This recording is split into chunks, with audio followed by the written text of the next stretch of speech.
Indonesia dikenal sebagai negara dengan populasi muslim terbesar di dunia. Tapi, mengapa justru di negeri ini kita menyaksikan perpecahan antar umat, radikalisme, penyimpangan ajaran, hingga politisi agama yang kian merajalela? Apakah Islamnya yang rusak atau manusianya yang mempermainkan Islam demi kepentingan? Inilah potret kerusakan Islam di Indonesia yang jarang dibahas secara jujur. Sebelum dilanjut, jangan lupa like dan subscribe untuk mendukung channel ini. Terima kasih.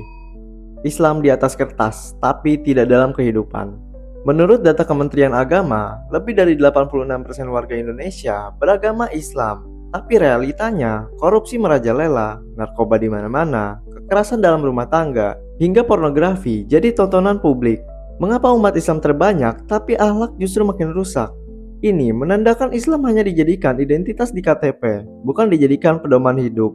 Nabi Muhammad SAW bersabda, "Bukanlah iman itu hanya dengan angan-angan atau hiasan kata-kata, tetapi iman adalah apa yang menetap di hati dan dibuktikan dengan perbuatan."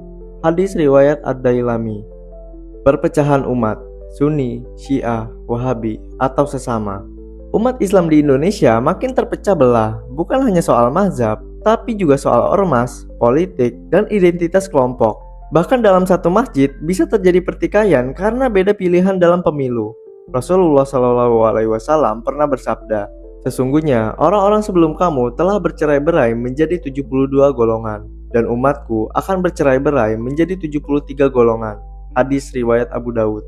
Perpecahan ini jelas adalah tanda-tanda kerusakan, bukan keberkahan. Politisi agama dan agama dijual demi kursi. Agama suci dipakai untuk kepentingan dunia. Ustadz dimanfaatkan untuk kampanye, dan partai menjual ayat-ayat demi elektabilitas. Hal ini menyebabkan masyarakat muak dan kehilangan kepercayaan, baik terhadap agama maupun tokoh-tokohnya. Padahal dalam Islam, mempermainkan agama untuk dunia itu dosa besar. Allah Subhanahu wa Ta'ala berfirman dalam Quran Surat Al-Baqarah ayat 174. "Sesungguhnya orang-orang yang menyembunyikan apa yang telah diturunkan Allah, mereka menukarnya dengan harga yang sedikit. Mereka itu sebenarnya tidak memakan ke dalam perutnya, melainkan api." Ustadz viral tapi ilmu dangkal. Kini banyak ustadz lebih fokus mengejar likes, endorse, dan popularitas daripada mendidik umat dengan ilmu yang lurus. Ceramah jadi panggung hiburan, bahkan kontennya kadang tak berdasar, sekedar memancing emosi atau sensasi. Rasulullah SAW bersabda, "Sesungguhnya yang paling aku takuti atas umatku adalah orang munafik yang pandai bicara." Hadis riwayat Ahmad. Jika yang seharusnya membimbing malah menyesatkan, disinilah kerusakan agama dimulai. Generasi muda jauh dari Islam. Remaja Islam di Indonesia kini lebih akrab dengan TikTok dan tren Korea daripada membaca Al-Quran atau memahami sejarah Islam. Rasa bangga menjadi muslim makin memudar, digantikan oleh budaya liberal yang permisif. Ini bukanlah salah mereka sepenuhnya. Ini kurangnya pendidikan Islam yang menyentuh hati, serta kurangnya teladan dari orang tua dan tokoh agama jadi penyebab utama. Taatlah kepada Allah dan taatlah kepada Rasul. Jika kamu berpaling, maka sesungguhnya kewajiban Rasul kami hanya menyampaikan dengan terang-terangan. Quran Surat An-Nur ayat 54. Islam dipelintir oleh kelompok ekstrim. Kelompok radikal masih aktif mencuci otak generasi muda. Mereka menyempitkan makna jihad, menebar kebencian, dan menjadikan Islam sebagai alasan kekerasan. Islam yang damai jadi terlihat menakutkan karena segelintir oknum. Padahal Rasulullah SAW pernah bersabda, "Barang siapa membunuh satu jiwa manusia tanpa hak, maka seakan-akan dia telah membunuh seluruh manusia." Quran Surat Al-Maidah ayat 32. Ini membuktikan bahwa kerusakan Islam bukan berasal dari ajarannya, tapi dari oknum pelaku yang mengatasnamakan Islam. Islam dijadikan label bisnis dan komoditas. Label syar'i, hijrah, halal, bahkan ustadz seleb kini jadi tren bisnis, mulai dari kosmetik, fashion, sampai konten YouTube. Tapi, seberapa banyak yang betul-betul membawa nilai Islam dalam produk atau kontennya? Inilah yang disebut komersialisasi agama, sebuah bentuk kerusakan terselubung yang menipu umat lewat label suci.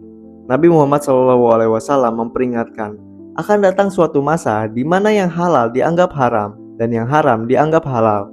Hadis riwayat Hakim. Pendidikan agama yang kering dan formalitas belaka. Banyak sekolah di Indonesia mengajarkan agama secara tekstual, bukan kontekstual. Anak-anak menghafal ayat, tapi tidak diajarkan makna dan penerapannya dalam hidup sehari-hari. Inilah mengapa banyak orang tahu tentang Islam, tapi tidak merasakan kedalaman dan keindahannya. Padahal, pendidikan Islam seharusnya menghidupkan hati, bukan sekedar memenuhi nilai raport. Dialah yang mengutus kepada kaum yang buta huruf, seorang rasul dari kalangan mereka, yang membacakan ayat-ayatnya kepada mereka, menyucikan mereka, dan mengajarkan kepada mereka kitab dan hikmah. Quran Surat Al-Jumu'ah ayat 2. Maraknya Islamfobia dari dalam tubuh umat sendiri. Islamfobia tak hanya datang dari luar, tapi juga dari umat Islam sendiri yang takut tampil Islami. Sebagian kaum muslim merasa malu jika terlalu Islami karena takut dianggap fanatik. Bahkan, ada yang mencibir orang yang rajin ke masjid atau memakai niqab. Padahal, kebanggaan terhadap Islam adalah bentuk cinta kepada agama. Wahai orang-orang yang beriman, masuklah kamu ke dalam Islam secara keseluruhan. Quran Surat Al-Baqarah ayat 208. Masjid ramai tapi tak menyatukan. Jumlah masjid di Indonesia mencapai lebih dari 800.000, tapi sebagian besar tidak mampu menjadi pusat peradaban. Masjid kini hanya digunakan untuk sholat 5 waktu atau pengajian mingguan tanpa fungsi sosial, ekonomi, dan kebudayaan yang nyata. Padahal masjid di zaman Rasulullah adalah pusat ilmu, politik, bahkan strategi pertahanan. Jika masjid hanya menjadi tempat ritual, umat akan kehilangan ruh kebersamaan dan peradaban. Konten Islami yang dangkal dan komersial. Banyak konten dakwah kini lebih mengejar jumlah viewer dan viralitas daripada kedalaman makna dan perbaikan akhlak. Judul bombastis, narasi emosional, tapi tak ada solusi konkret untuk umat. Ini membuat Islam terlihat sempit, hanya soal dosa dan azab, bukan soal rahmat, cinta, dan keadilan. Padahal dakwah seharusnya menyejukkan dan menuntun, bukan menakut-nakuti demi algoritma. Islam dijadikan alat menghakimi, bukan mengasihi. Di media sosial, banyak yang mengaku berjuang atas nama Islam, tapi justru gemar menghina, mencaci, dan mengkafirkan. Islam menjadi alasan untuk menyerang orang yang berbeda pendapat. Padahal perbedaan adalah rahmat, bukan permusuhan. Nabi Muhammad SAW dikenal pemaaf dan penyayang, bahkan terhadap orang kafir Quraisy.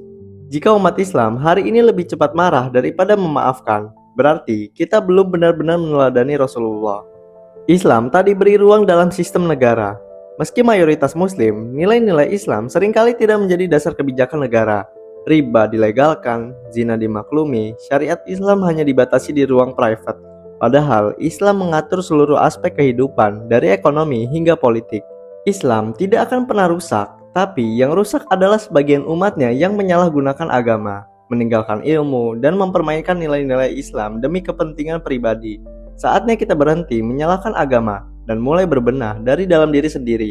Islam bukan sekedar identitas, tapi jalan hidup. Mari kembalikan kejayaan Islam di Indonesia dengan ilmu, akhlak, dan kejujuran. Karena jika bukan kita memperbaiki, maka kerusakan ini akan diwariskan ke generasi berikutnya. Wallahu a'lam bishawab. Terima kasih telah menonton video ini sampai akhir. Jika menurutmu video ini bermanfaat, jangan lupa like dan share video ini. Sampai jumpa di video selanjutnya.